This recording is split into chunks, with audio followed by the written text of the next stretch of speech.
Mesdames et messieurs, frères et sœurs dans le Seigneur, que Dieu vous bénisse, au nom merveilleux de notre Seigneur et Sauveur Jésus-Christ. Vous êtes sur Cantique TV et je crois Dieu que vous allez bien, que ses grâces abondent dans vos vies.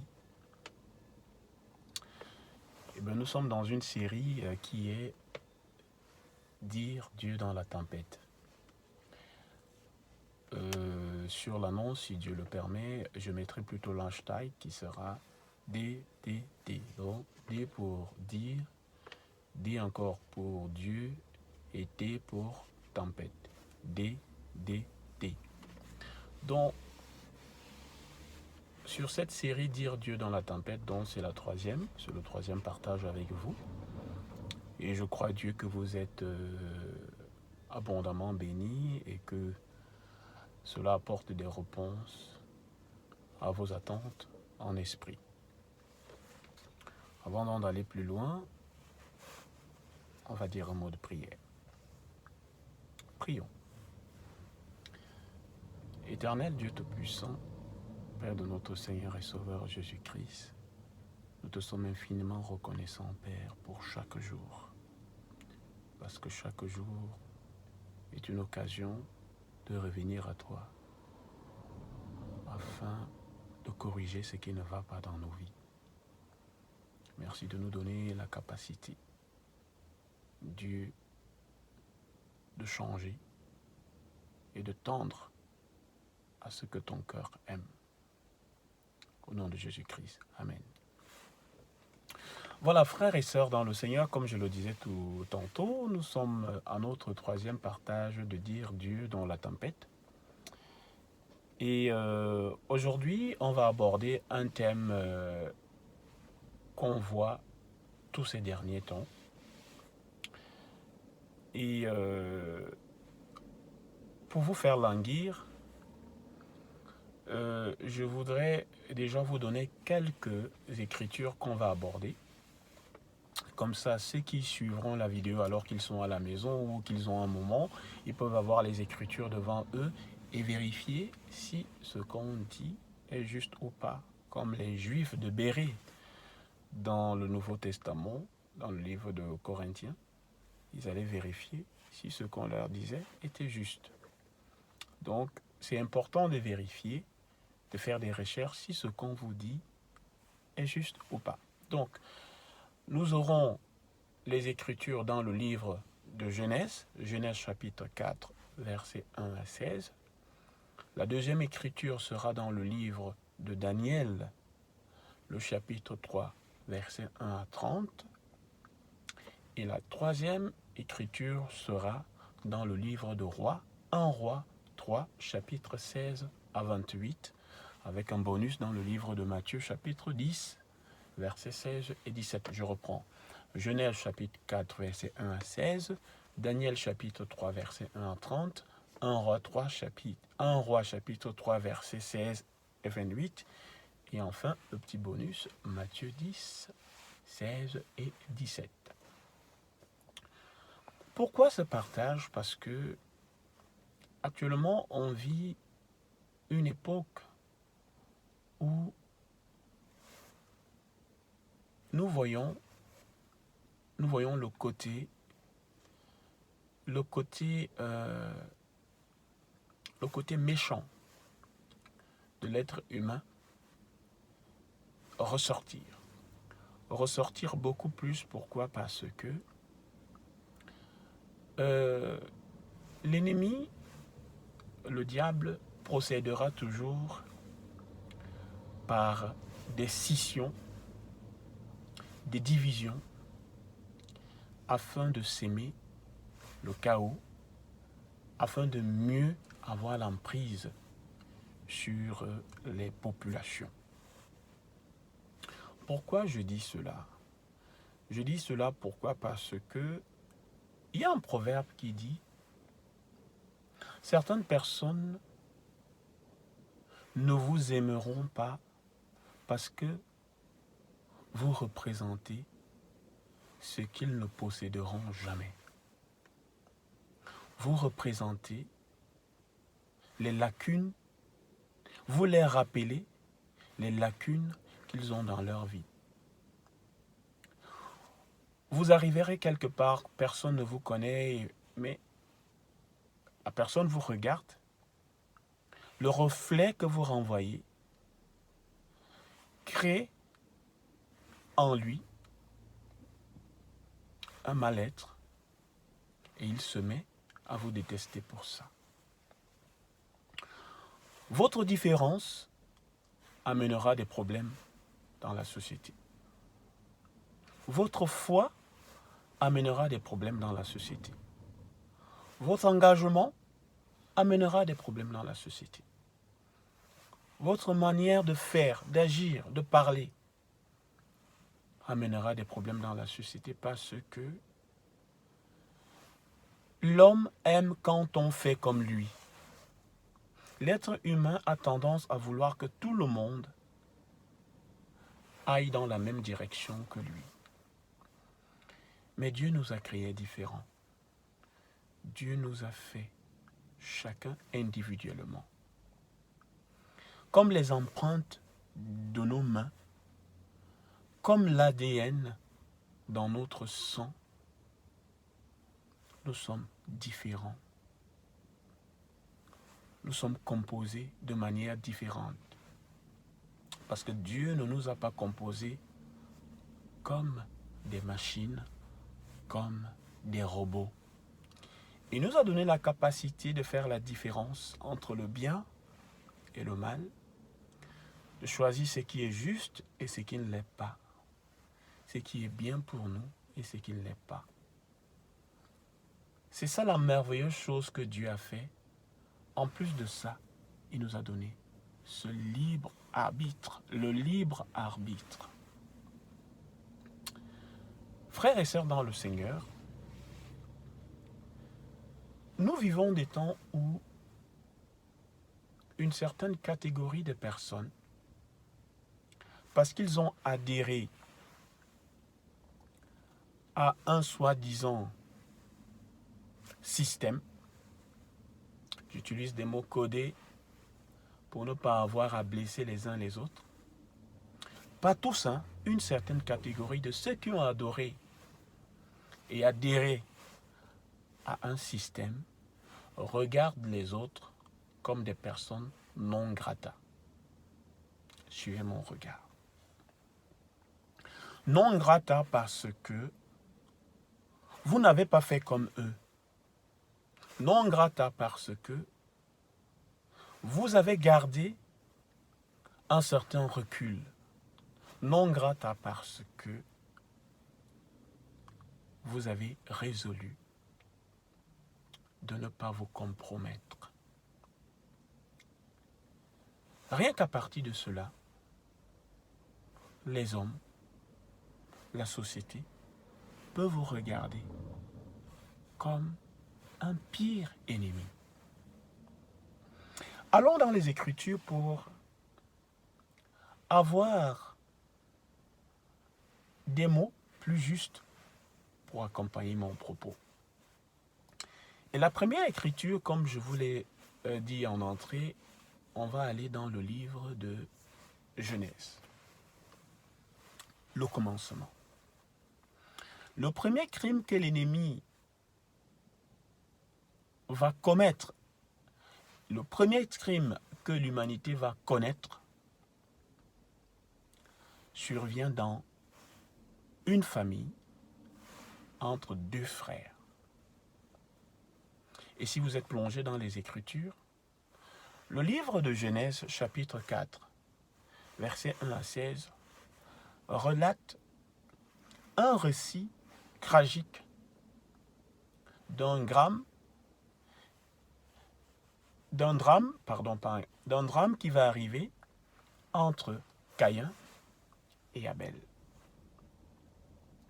Abel et Caïn sont les enfants d'Adam et Ève. Ils vont faire un sacrifice à l'Éternel. Et pendant qu'ils font un sacrifice à Dieu, Dieu va agréer le sacrifice d'Abel et non celui de Caïn.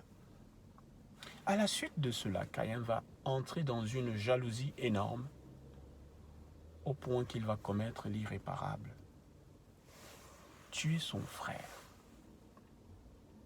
Non pas que son frère lui a pris quelque chose. Non pas que son frère l'a offensé. Non pas que son frère lui refuse quelque chose.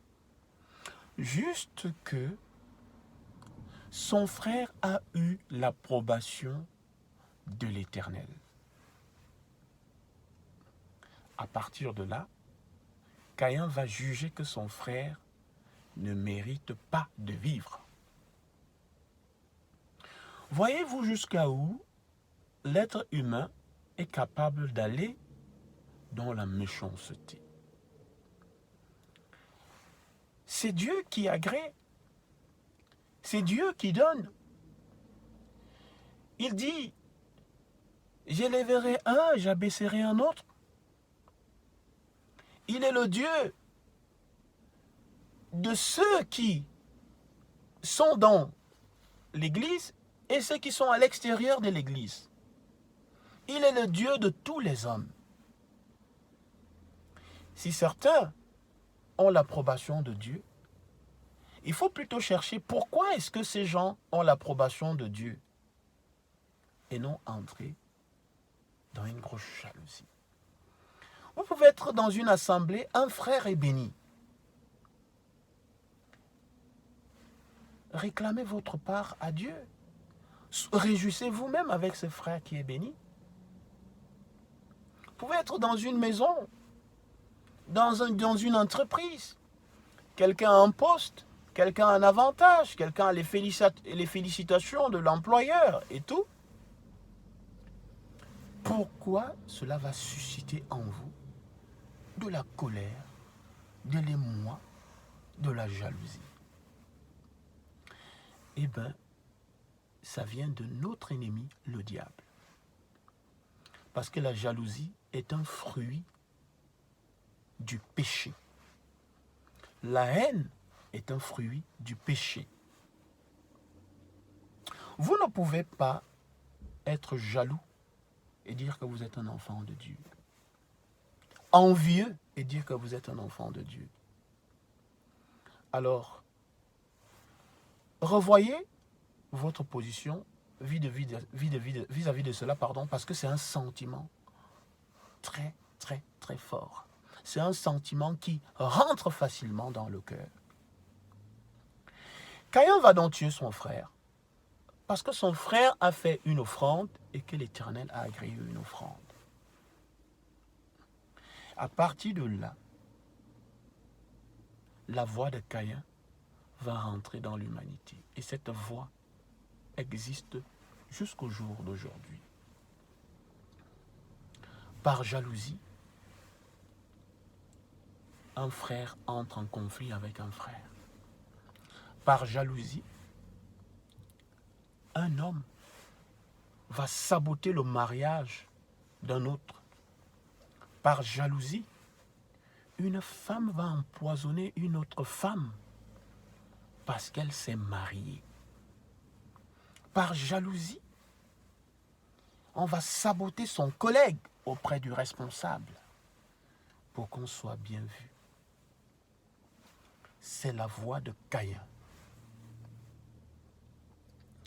Frères et sœurs dans le Seigneur, vous avez résolu de suivre Dieu. Vous avez résolu de marcher selon le cœur de Dieu et de lui être agréable.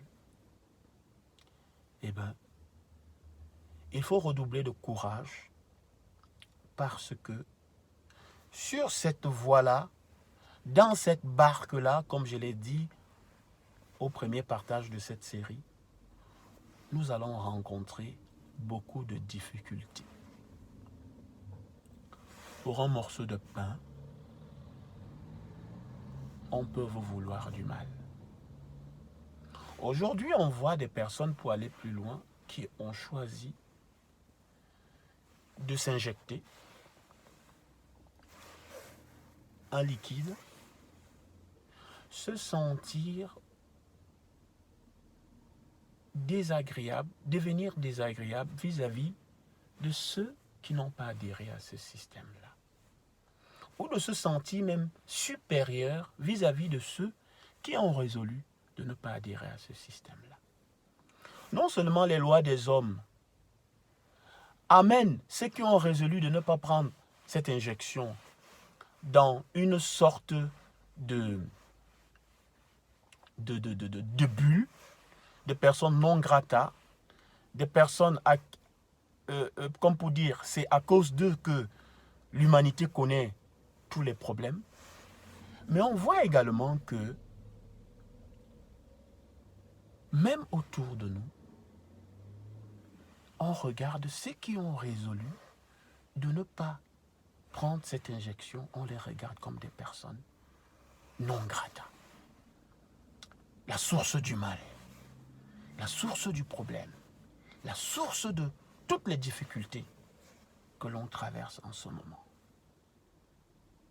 Malgré les informations, malgré les sources, malgré ce qui est dit, non. Parce qu'il est plus facile à l'être humain de pointer du doigt un autre être humain qui est la source de ces problèmes. Ça conforte l'ego, ça conforte notre chair de savoir que quand on souffre, c'est une telle personne qui est à l'origine de notre souffrance. Et ça a toujours marché. Souvenons-nous de l'Allemagne nazie. À partir du moment où ils ont désigné un ennemi, faisant de cet ennemi la source de leur malheur, eh bien ça a été facile.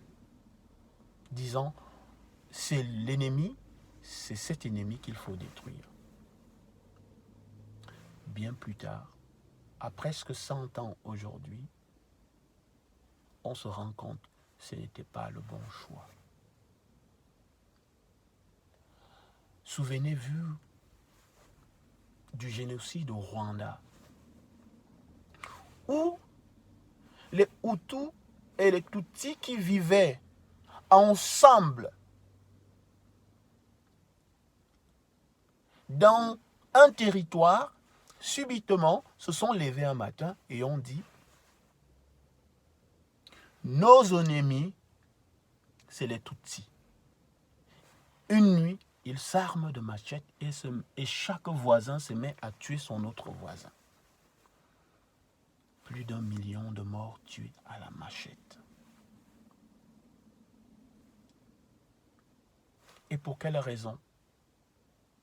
Pour les raisons dont je viens de vous expliquer. La voie de Caïn, la voie de la jalousie, la voie de la division, la voie du mal, la voie de la haine. Ça peut même aller plus loin et cette écriture va nous le montrer. C'est un jeune roi dans le livre de Rois chapitre 3, versets 16 à 30. Vous prendrez le temps de lire parce que si on prend tout ce temps, ça nous prendra plus d'1 heure pour ce partage. Dans le livre de Rois, chapitre 3, versets 16 à 28, c'est un jeune roi qui vient de succéder à son père. Ça se passait comme ça à l'époque dans l'Ancien Testament. David décède et laisse son fils Salomon sur son trône. Non sans quelques difficultés, parce que il y a Abijah qui veut être roi, mais le trône avait été promis à Salomon par serment et il veut l'arracher, mais Dieu, par le prophète Nathan, parvient à mettre Salomon sur le trône. Vous pouvez aller lire ça dans le livre de Rois, chapitre 1 et 2. C'est très intéressant et bénissant en même temps. Le jeune roi Salomon, donc, est sur le trône et on lui amène 2 femmes. Ces 2 femmes se disputent un enfant. L'une d'elles dit: mon roi, pendant la nuit, nous avons accouché ensemble, cette femme et moi. Nous avons eu chacun un enfant. Et cette femme, dans la nuit, n'a pas fait attention, elle s'est couchée sur son bébé qui est décédé. Voyant que son bébé est décédé, elle s'est levée et est venue récupérer mon enfant et a pris son enfant qui était mort et l'a mis à côté de moi. Quand je me suis réveillé, j'ai regardé et j'ai vu que ce n'était pas mon enfant. Mon roi, je veux que justice soit faite. Seulement pose la question à l'autre dame à côté. Elle aussi tient le même discours. Non, ce n'est pas mon enfant, ce n'est pas son enfant, c'est mon enfant, pardon.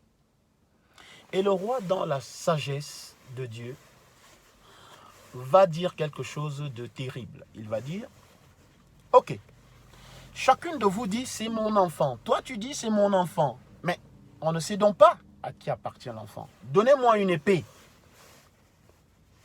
On lui donne une épée. Il dit, mettez l'enfant ici, je vais le couper en deux. Je donnerai à l'une une partie et je donnerai à l'autre une partie. La femme qui se plaignait et qui disait qu'on avait volé son bébé pendant qu'elle dormait, dit à Salomon, que mes yeux ne voient pas une telle chose, mon roi. Que mon enfant vive. Donnez-lui à cette femme, mais pourvu que l'enfant vive. Voyez comment l'ennemi peut pousser un être humain à vouloir le mal de l'autre. Parce que ce que cette femme voulait, c'est que son enfant vive, la première. On va dire, la première voulait que son enfant vive. Elle décide même de donner l'enfant à celle qui voulait lui voler l'enfant. Donc, le procès est clos. Quand on a un peu d'intelligence, le procès est clos. Mais poussé par la haine, par la voix de Caïn qui agissait en elle, elle va dire, sans prêter même attention à ce que l'autre venait de dire, parce qu'elle avait gagné le procès, puisque l'autre a dit qu'on lui donne l'enfant. Elle n'avait qu'à dire, c'est mon enfant. Et le procès était fini. Mais comme la voix de Caïn résonnait en elle, elle dit, coupez l'enfant en deux. Oui, qu'on coupe l'enfant en deux, comme ça nous perdons nous tous. Si vous comprenez. L'objectif n'était pas qu'elle veut l'enfant. L'objectif était qu'elle voulait qu'ils perdent tous. Elle ne voulait même pas élever cet enfant, mais elle voulait que cet enfant meure également, pour que sa voisine perde l'enfant et qu'elle aussi, comme elle a perdu son enfant. Évidemment, le roi a compris qu'aucune mère qu'on appelle mère, une mère qui a un cœur d'amour, ne peut pas vouloir la mort de son enfant. Et il va dire bien sûr qu'on donne l'enfant à la première femme. Eh bien, les choses n'ont pas trop changé. Rien n'est nouveau sous le soleil. Nous sommes toujours et nous vivons cela. Aujourd'hui, le monde a compris. Beaucoup de personnes ont réalisé qu'ils ont fait le mauvais choix. Beaucoup de personnes ont compris que la voie qu'ils ont suivie n'était pas la meilleure. Alors, au lieu de revenir en eux-mêmes et de dire « Seigneur, je me suis trompé », et beaucoup de pasteurs et d'hommes d'église sont dans cette voie-là, au lieu de revenir à Dieu et de dire « Seigneur, nous avons induit des gens en erreur, nous avons fait que des gens prennent des décisions sans réfléchir », de se repentir et de pleurer amèrement devant Dieu afin que Dieu fasse grâce. Pas du tout. Non seulement ils restent dans cette voie-là, cette voie du mensonge, mais ils incitent, ils excitent et ils amènent les fidèles à regarder d'un mauvais regard ceux qui ont choisi de ne pas se compromettre. Si une mère Une femme qui vient de mettre au monde un enfant peut avoir un cœur à vouloir que un enfant meure parce qu'elle a perdu son enfant. Vous pensez que les hommes de nos jours seront différents? La Bible dit que le cœur de l'homme est tortueux.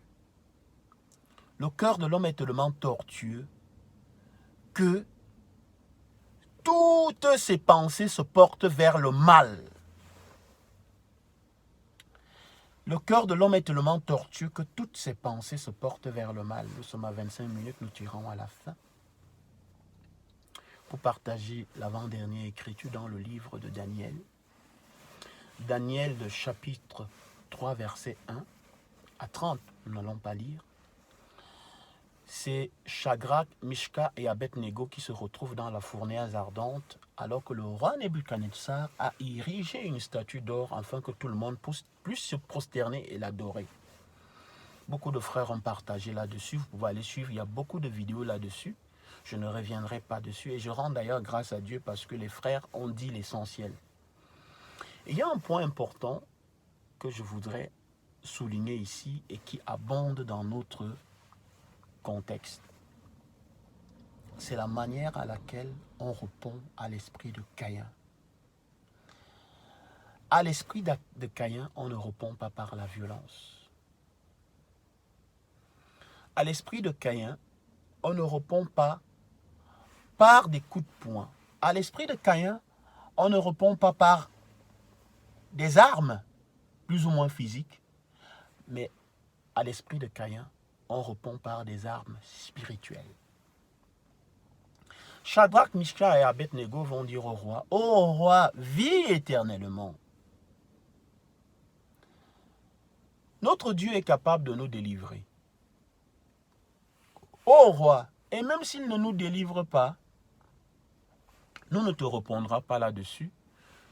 Nous n'allons pas nous plier à ce que tu veux. » Voyez-vous, il y a dans ce que je vous dis une sorte de résilience, une sorte de posture dans la paix et dans la sérénité. Ce n'est pas violent. Ce n'est pas « Oh, nous sommes des enfants de Dieu, nous allons, oui, notre Père est capable, oui, nous allons... » Non. Ô roi, vis éternellement. Ô roi, nous ne pouvons pas faire ce que tu nous demandes.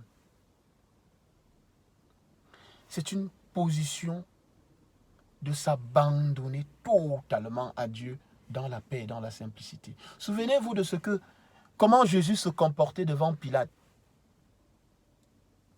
Tu le dis. N'entends-tu pas ce qu'ils sont en train de dire contre toi? Ces accusations sont graves. Jésus gardait le silence. Pourquoi il gardait le silence?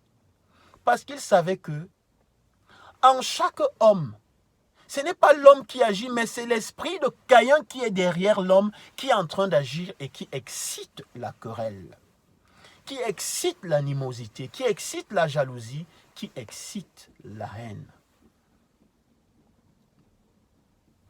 On répond à l'esprit de Caïn par la prière. La Bible dit, priez pour tous les hommes. Priez pour ceux qui sont élevés en dignité. Priez pour vos ennemis. Priez pour ceux qui disent du mal de vous. Priez pour ceux qui vous haïssent.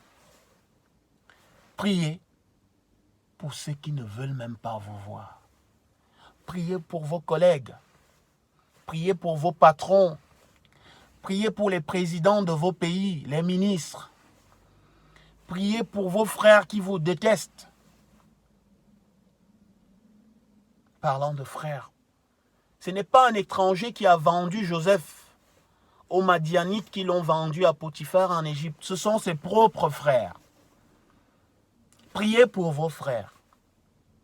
Et s'il y a même une scission à la maison, priez pour vos enfants. Priez pour votre mari. Priez pour votre épouse. Ce n'est que comme ça qu'on combat l'esprit de Caïn. Par la prière, par l'épée de la parole de Dieu. On est arrivé à 30 minutes. Et c'est le bonus comme je vous l'ai promis. Notre Seigneur et Sauveur Jésus-Christ nous donne cette recommandation dans le livre de Matthieu chapitre 10, versets 16 et 17. Je fais un résumé. Il dit: je vous envoie comme des agneaux dans le monde. Soyez prudents comme des serpents et simples comme des colombes. Prudents comme des serpents, simples comme des colombes. Oui, nous sommes arrivés à une époque où le bien est appelé mal et le mal est appelé bien. Ne vous fiez pas aux hommes, faites confiance à Dieu, parce que l'homme, en lequel il n'y a qu'un souffle de vie, ne pourra venir à votre secours quand vous en aurez besoin. Il y a des hommes valeureux, il y a des hommes dignes, il y a des femmes capables. Dieu merci, il y en a encore. Mais la majorité sont animés d'un esprit de Caïn. C'était le partage, dire Dieu dans la tempête. Que Dieu vous bénisse, au nom merveilleux de notre Seigneur et Sauveur Jésus-Christ. Et à bientôt.